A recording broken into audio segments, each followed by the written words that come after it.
องประชุมสัมมนาเสื่อมซึมเอกสารเพื่อกะเกียมให้เกกองประชุมเวียงงานสื่อมวลชนทั่วประเทศครั้งที่1ภายใต้หัวข้อเพิ่มทวีบทบาทการนำพาของพรรคพัฒนาเวียกงานสื่อมวลชนให้หันเปลี่ยนสู่คุณภาพใหม่อย่างเข้มแข็งได้จัดขึ้นในวันที่13กรกฎาคมนี้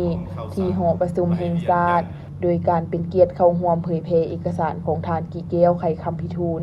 กรรมการกลุ่มการเมืองศูนย์กลางพรรคประธานศูนย์กลางแนวลาวสร้างชาติประธานสภาทฤษฎีศูนย์กลางพรรคเข้าร่วมมีทานคำพันธ์เผยวงศ์กรรมการกลุ่มการเมืองศูนย์กลางพรรคคณะเลขาธิการศูนย์กลางพรรคหัวหน้าคณะโฆษณาอบรมศูนย์กลางพรรครองประธานสภาทฤษฎีศูนย์กลางพรรคมีคณะเลขาธิการศูนย์กลางพรรคกรรมการศูนย์กลางพรรคบรรดาการนำภาครัฐผู้แทนสื่อมวลชนศูนย์กลางและท้องถิ่นทั่วประเทศเข้าร่วม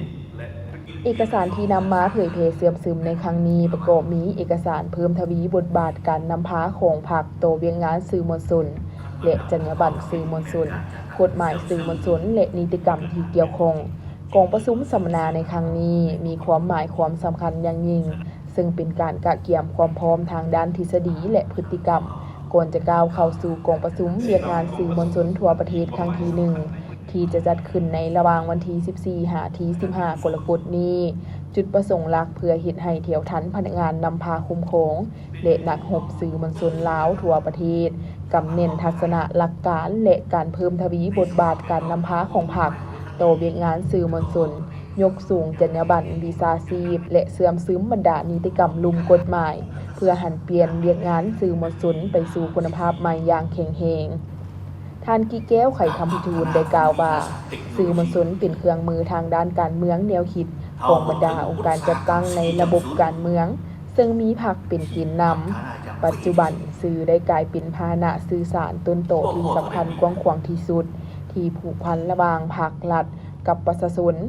ด้านหนึ่งเป็นผู้นำเอาทัศนะแนวคิดทฤษฎีปฏิบัติแนวทางแผนนโยบายพรรคกฎระเบียบหมายของรัฐไปสู่ประชาชนอีกด้านหนึ่งเป็นผู้นำเอาความคิดเห็นแนวคิดจิตใจ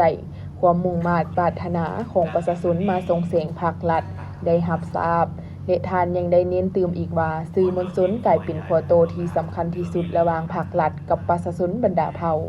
ในวาระกองประชุมบรรดาผู้แทนสื่อมวลชนยังได้ประกอบคำคิดเห็นอย่างคงไปคงมาเฮ็ดให้ได้รับรู้และเข้าใจอย่างลึกซึ้งถึงความจำเป็นภาวะวิสัย